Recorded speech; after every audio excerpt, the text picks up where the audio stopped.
just the wildest half bars I have ever seen.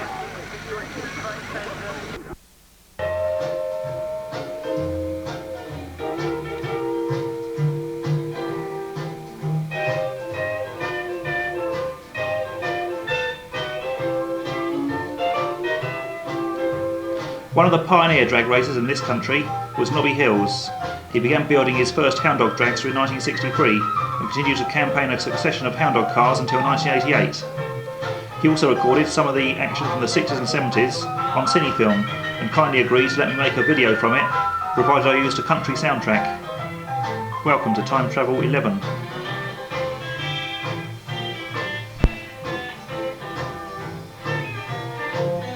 Nobby first saw drag racing in the pages of Hot Rod magazine, and he couldn't believe the cars were still smoking the tires at the end of the quarter mile. So in 1963, when he saw a small lad in the sketch reading American Dragster Demonstrates at Silverstone, he did no more than go up there and see for himself.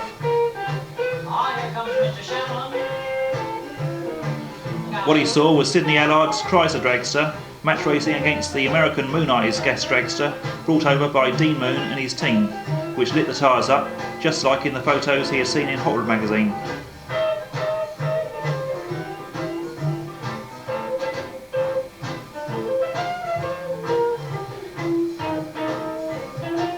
It bit bad, and on returning home, Nobby immediately began construction of his first dragster, Houndog 1.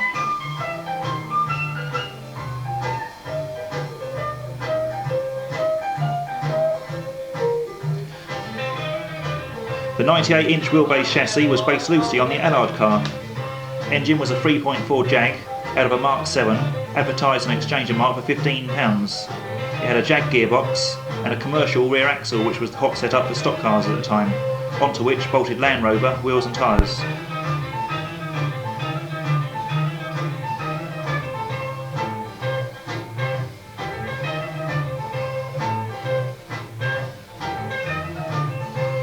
Front axle, spring and steering box were all Ford Pop, as were the front wheels, which had been fitted with motorcycle tyres.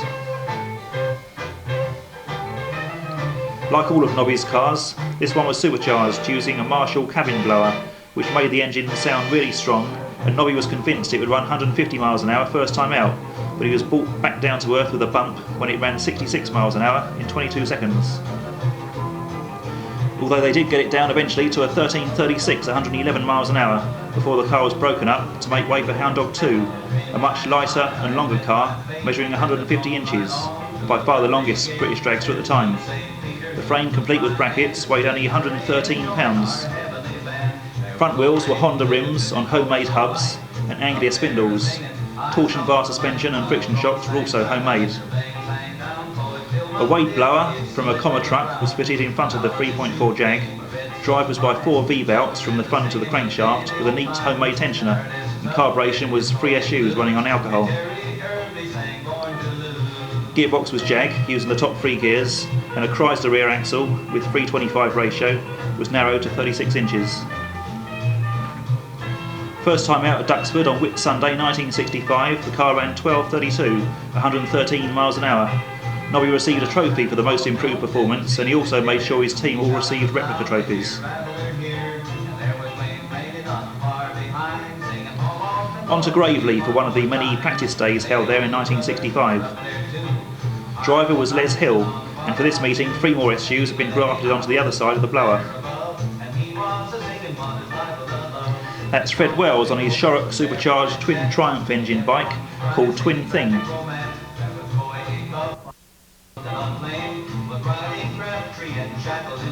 Nobby's push car was a Mark 1 Zodiac, and just behind you can see the 58 Pontiac Chieftain driven by British Hot Rod Association Secretary Anne Bennett.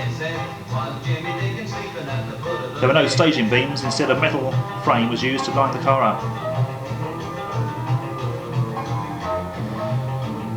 Get ready, time travel fans, for a very rare shot. A real live American hot rod turned up at Gravely. Built in '59 by Adam Coffey, it had been brought to England by an artist in 1962 and was now owned by Hugh Languish Smith. The channelled Model A with Roadster was powered by a 283 Chevy, fitted with an Offy manifold and 6 Holly carbs. Gearbox and rear axle were 39 Lincoln Zephyr.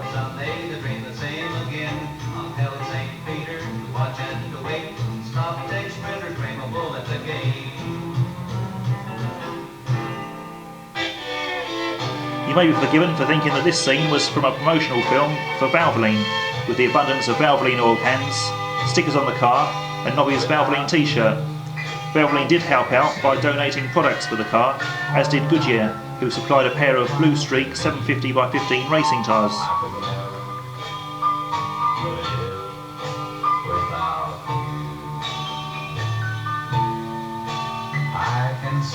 Hot dogs arrive, which may well have been bought from Bob and Mick Gledow's dad, who ran the refreshments caravan at Gravely, which is how the Gledow brothers got involved in drag racing, but that's another story.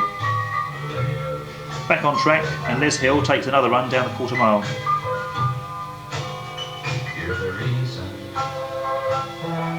By the end of 1965, Hound Dog 2 had recorded a best of 11.72, 136 miles an hour.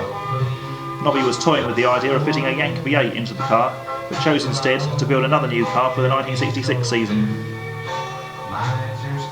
Hound Dog 2 was sold to Maurice Hicks, who ran the car unblown for a few more seasons, renaming it the Avenger.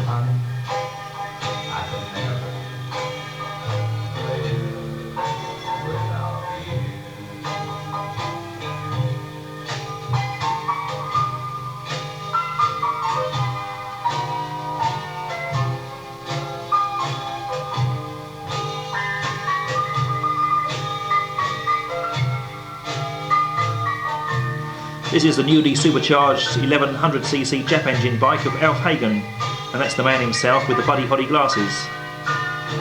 Alf was trying for a 9-second run, getting down into the low 10s but not quite making it. In fact, it wasn't until 67 that he became the first to run a 9.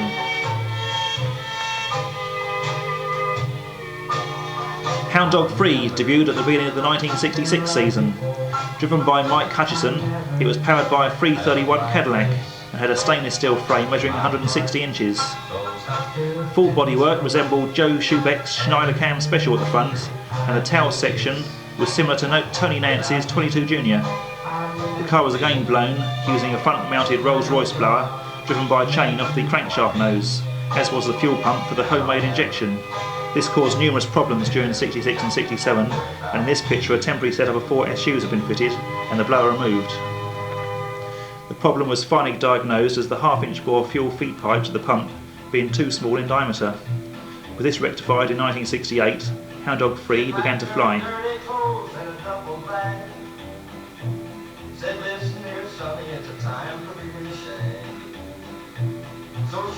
The blower was now driven by a rubber donut coupling instead of the chain, and had been turned over so that the orifice originally used for the forward-facing single large bore injector now served as the outlets for the new plumbing to the inlet ports, and the outlet was now the inlet for the twin semi-downdraft injectors, homemade once again by Nobby. That's Tudor Rose, the Keith Black fueler of Dennis Priddle and Rex Sluggett. With all the modifications to the fuel system, a larger fuel tank was necessary, and it poked out of the bodywork. Nobby now had a Mark II Zodiac as pushcar.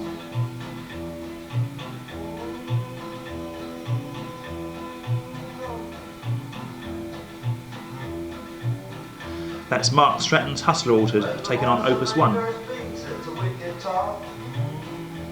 And that's King Harold Bull in Strip Duster. The Jag-powered Limelight Dragster was run by Jack Stilwell, Tony Brown and Tony Russell, and in the 70s it became Meth Drinker, fitted with a V12.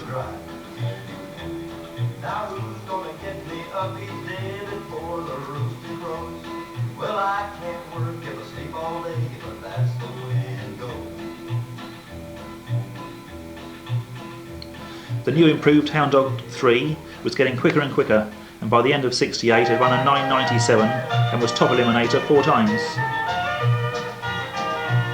There are scores along the summer road in Oklahoma land. 1969, and it's time to load up the dragster once again and head for the drags. This time it's the on-tour meet at RAF Hullavington in Wiltshire near Bristol. Hound Dog 3 had been pulled apart and rebuilt as Hound Dog 4. In the interest of weight, the nose section and streamlined tail had been dispensed with, and Mick Hutchison now had to peer to one side of the blower, which had been mounted above the engine. as he comes up to the line to face Harold Ball in the BMC Strip Duster.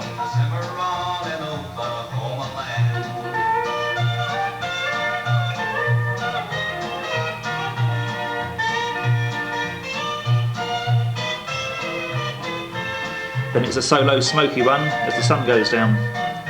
By the end of the weekend, Hound Dog was runner-up in Top Dragster to Geronimo, and the team collected £17 prize money.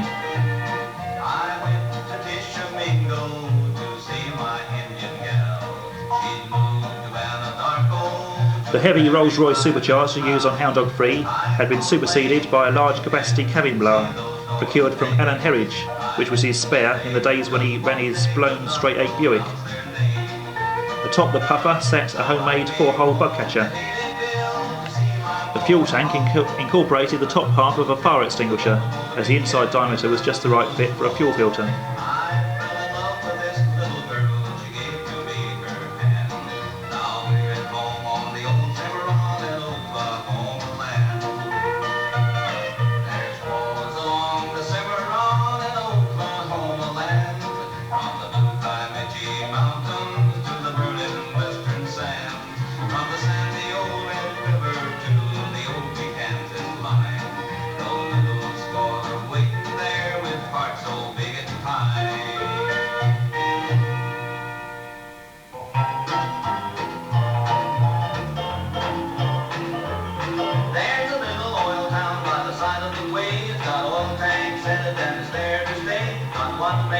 Pulling round behind Hound Dog is Strip Duster once again.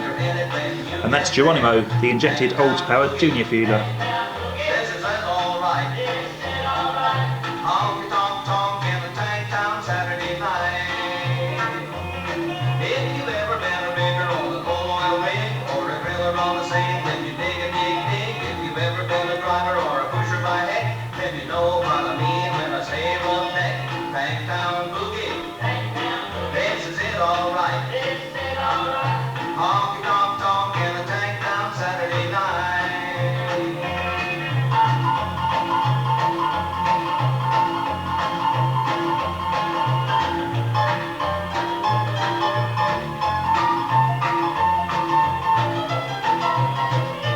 A piece of 4x2 was used to depress the clutch pedal before the car could be loaded up onto the trailer.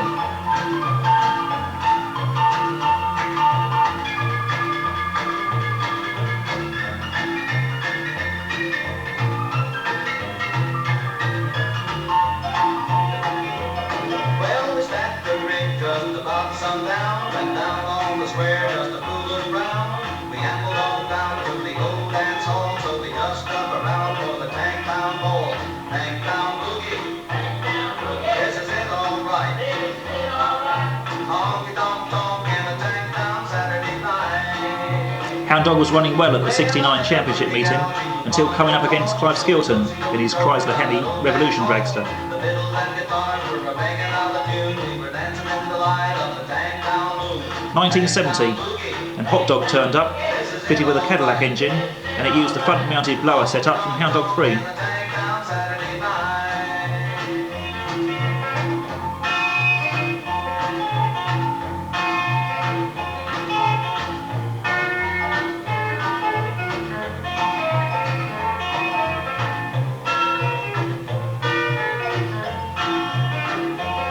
These tar marks are the result of oil on the goggles as the Cadillac blew at the finish line.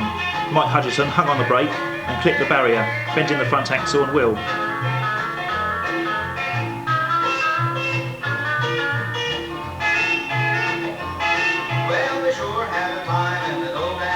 But all was repaired by the next meeting.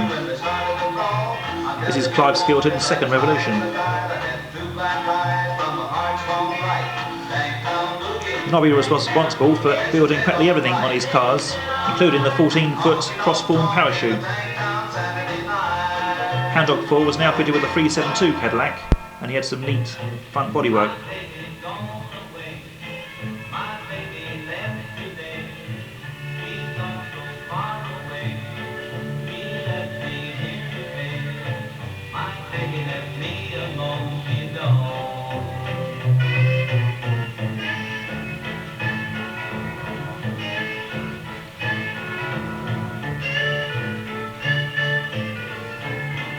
Asmodeus comes out for a smoky run against the Chicken Coop.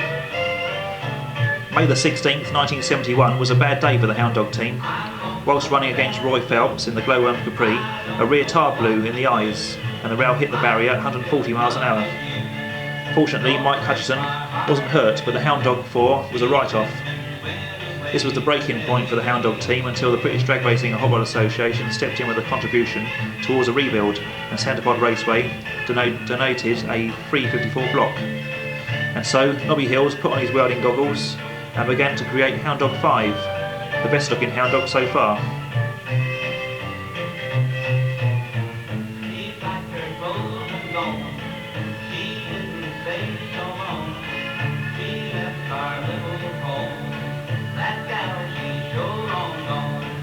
Built for show as well as go, it was entered in the pre-season custom car shows.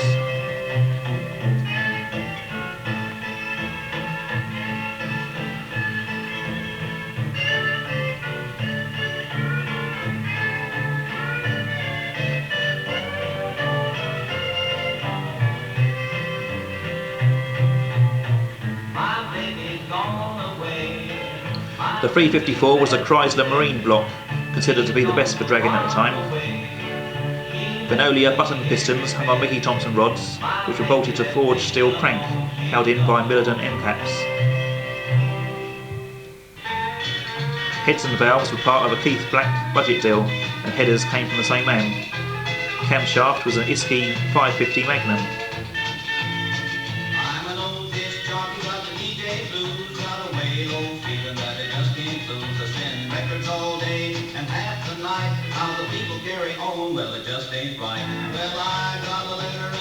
A moon blower with Isky drive sat below a 12 nozzle Hilborn injection setup with homemade scoop.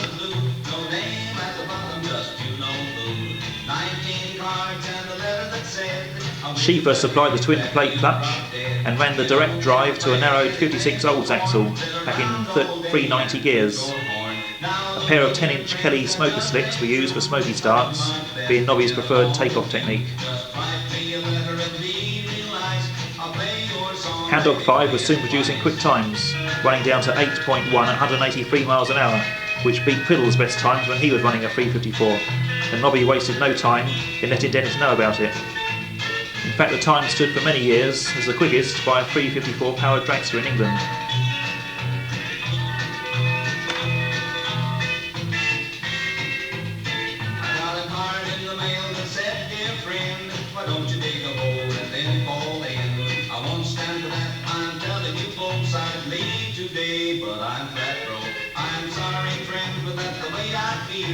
The Gud Filters big go at Whitsun 1972 will be remembered by many as the meeting which saw the 6-second barrier broken by Dennis Priddle.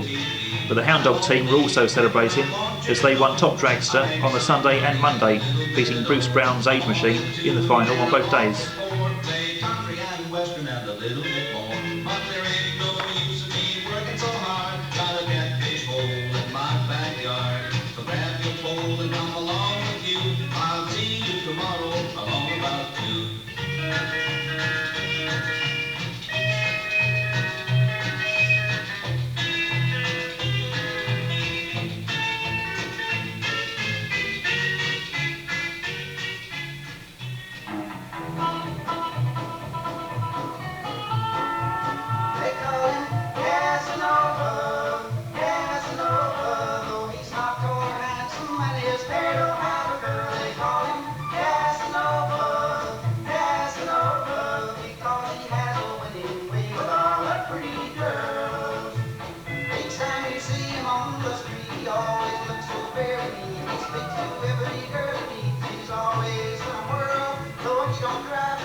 Push car was now a PC Cresta, painted to match Hound Dog 5, which comes out for a run against Mr. 6.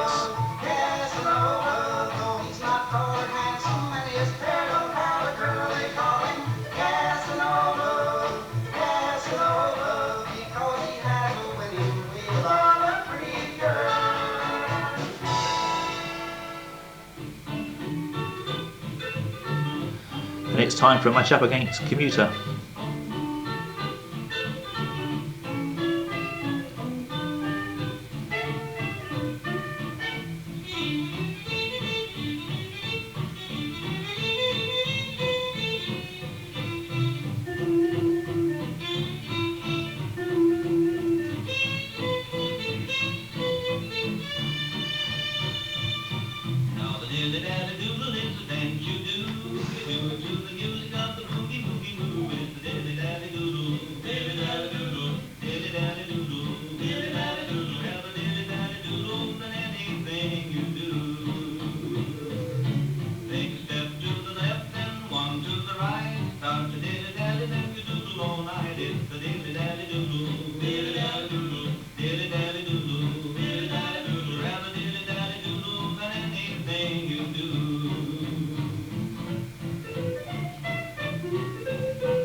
This aerial shot shows quite clearly why Firefly was nicknamed the Flying Surfboy.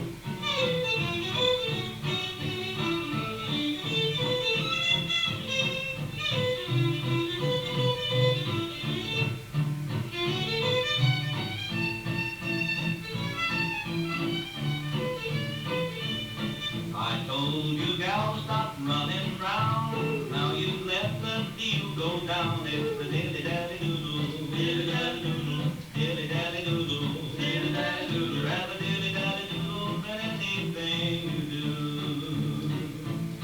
I told you once, I told you twice, but you don't want to pay the price. It's the dilly dally doodle, dilly dally doodle, dilly dally doodle, dilly dally doodle, rather dilly dally doodle than anything you do.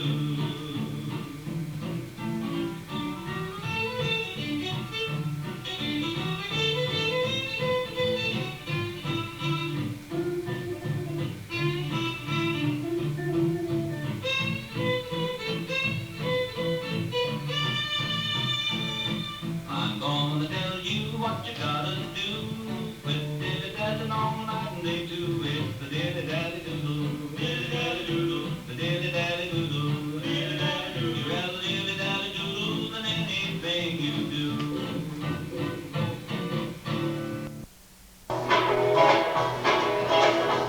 Firefly was never one of the quickest top fuel cars, but it was by far the best at producing car burnouts.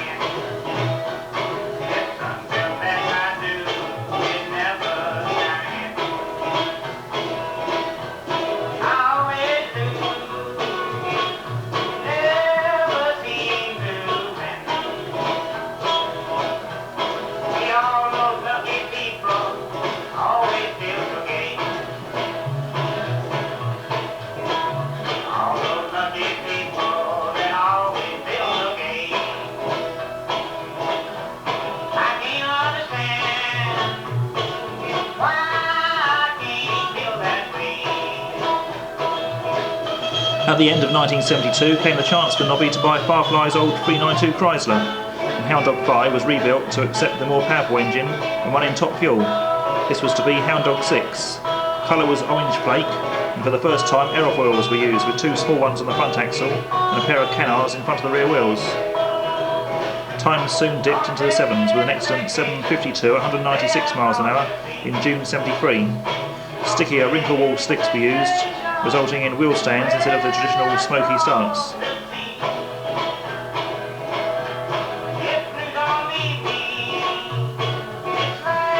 June 73 also saw the first appearance in the UK of this Plymouth-bodied funny car, as Paula Murphy brought it over as part of the American team at the Internationals. The car remained in this country after the Internationals, along with Don Shoemaker's Stardust, and Nobby Hills took over the running of the car.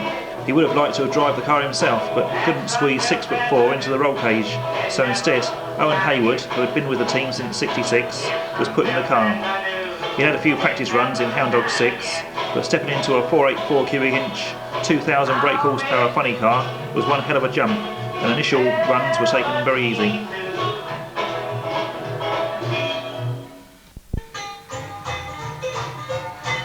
The chassis was built by Kent Fuller, with a few mods by Rocket Man Romeo Palomides. Wheelbase was 124 inches, and the front suspension was a Kent Fuller torsion bar setup. The Ed Pink Elephant iron block was based on a 426 Hemi, with a forged stroker crank and pink rods attached to flat-top button pistons. Heads were stock with Donovan valves and rocker gear, and a Brown Brothers cam. The Teflon sealed blower had a Kragar gears running 46% overdrive, and up top a free-pull Enderley bug catcher. Sparks were provided by Schiefer Mag, and clutch was a Crowler triple plate slipper with Lenco 2-speed and a Lenco forward rear axle.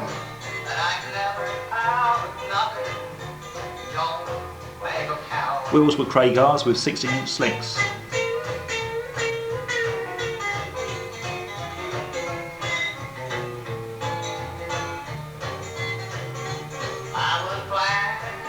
When the car came into Nobby's hands, the first job was to spend 3 weeks on a crash course for funny cars with Fat Jack Banyan.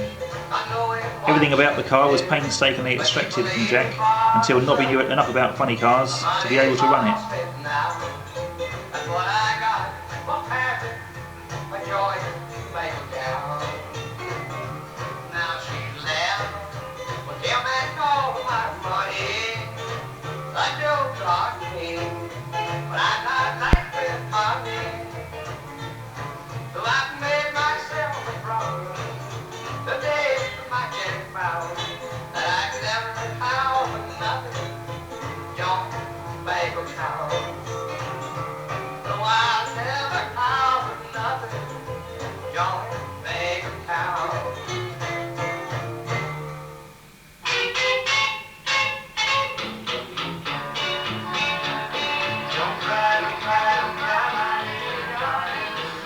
In the near lane is the X-Head Shaver rear engine funny car, now run by Tony Froome.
Nobby tests the brake pedal on Hound Dog 7 with his flip flaps on.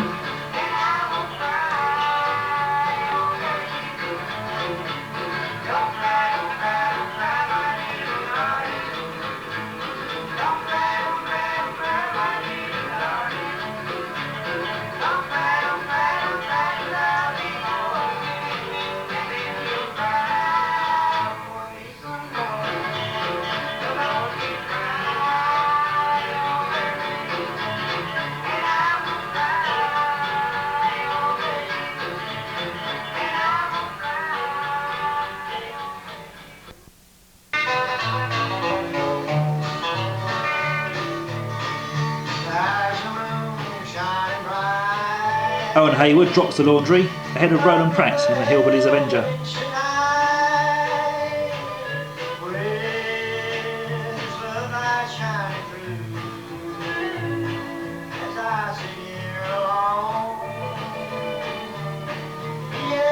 best time for Hound Dog 7 was a 6:61 at 212, which beat Paula Murphy's best ET by 2/10.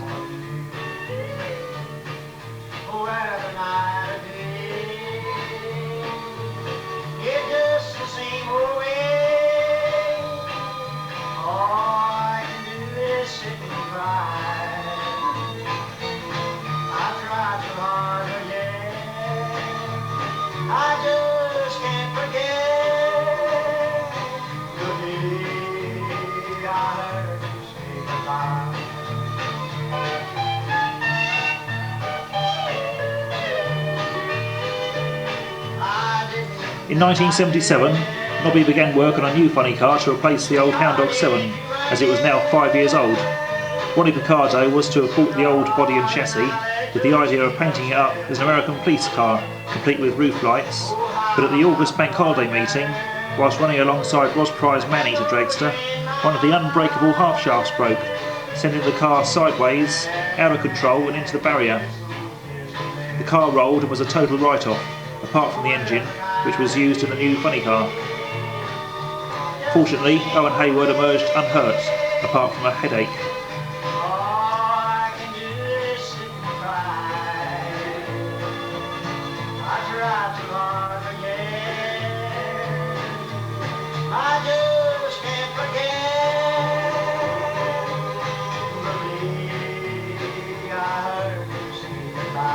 The Drag Racing News Trophy meet in July '74 had mixed fortunes for the Hound Dog team.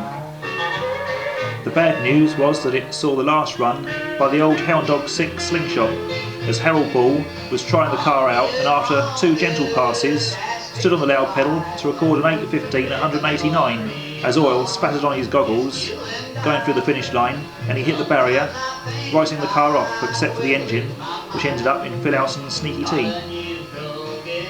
The good news for the Hound Dog team at the same meeting was the debut of their new rear-engine fueler, Hound Dog 8.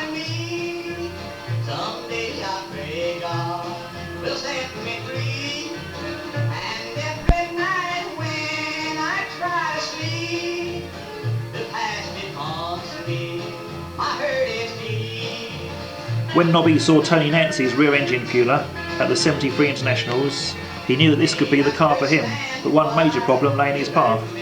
Tony wanted a ridiculous figure for the car, way above Nobby's head. Then Nobby had an idea. He went over to Tony Nancy and asked if he could have a complete set of plans for the car so that he could build one exactly the same. Within a short time of the Americans departing for home, a set of plans arrived on Nobby's doorstep and work began on Hound Dog 8.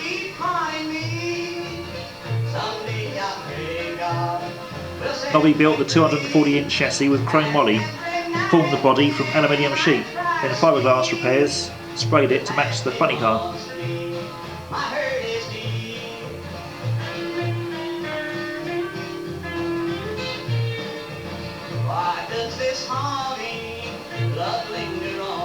The Ed Pink 426 Hemi had a stroker crank, making it a 490 cubic inches, the biggest dragster engine in the country.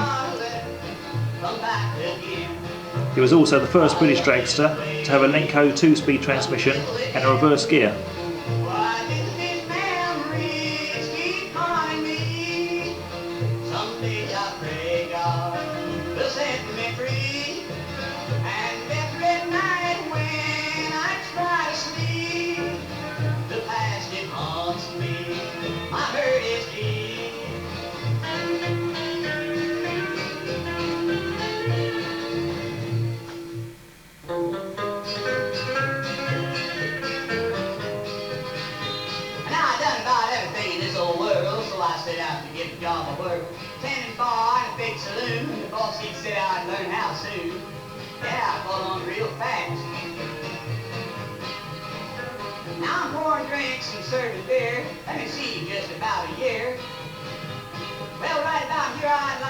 The PC Cresta was now painted red to match the dragster, and after only 3 meetings, Hound Dog 8 was in the 6s with a 6:96 timing ticket.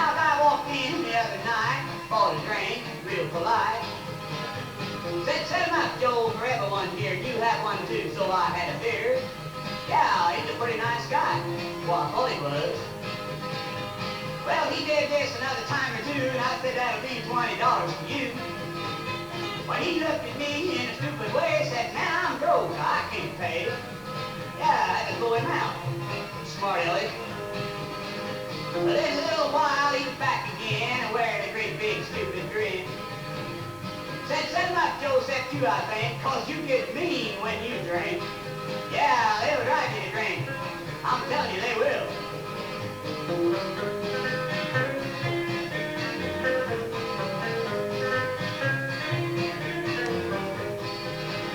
And now once in a while, some guy will come in and catch his wife with another man. Then they'll all start to fight, and I'm telling you, it's a fright. Yeah, I'm always in the middle, getting black eyes and all that stuff. Now a couple of guys sat at the bar, arguing about their new cars. Nobby didn't expect the car to run much quicker than a 670, as it had been built a bit heavier than it ought to be in the interest of longevity over the centre pod bumps. But it got down to a 626 at 208 miles an hour before being sold to Centre Pod to finance the new funny car. Centre Pod turned the car into the Needle for Dave Lee Travis to drive.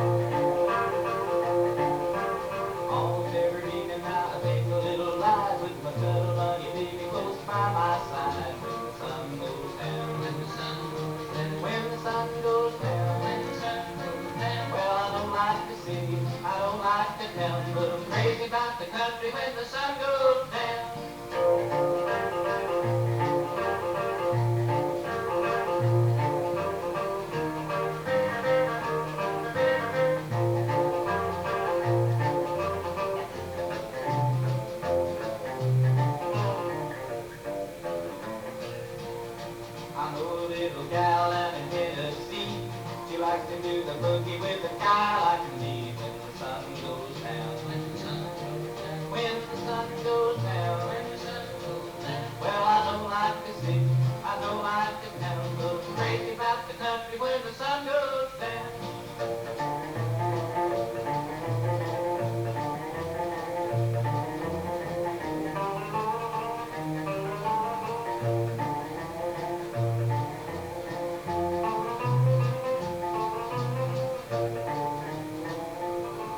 Now down in Lover's Lane when you wanna spin, there ain't nobody watching but the man in the moon. When the sun goes down, when the sun goes down, well, I don't like to sing, I don't like to tell, but I'm crazy about the country when the sun goes down. 1978 saw the first appearance of Hound Dog 9. Nobby originally planned to use a Firebird body, but because of the high cost of importing one from the States, he settled instead for a fiberglass repairs Vega shell. He modified the body to make it different from the other cars running at the time, most obvious mod being the quad headlamps.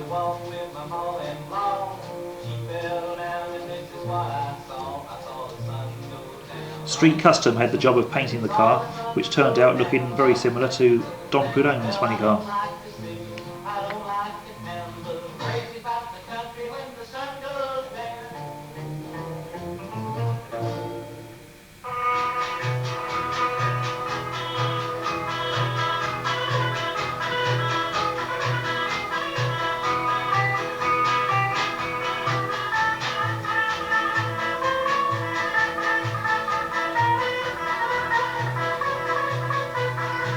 The chrome Wally chassis was once again knocked up by Nobby, using a combination of his own ideas and current stateside practice, and the engine was initially the one from Hound Dog 7.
Two more funny cars followed Houndog 9, and at the 1986 Big Go, Alan Bates drove the Houndog 11 Corvette to an incredible 5.99 at 251 miles an hour to become the first funny car in the fives and the first over 250 miles an hour outside the USA.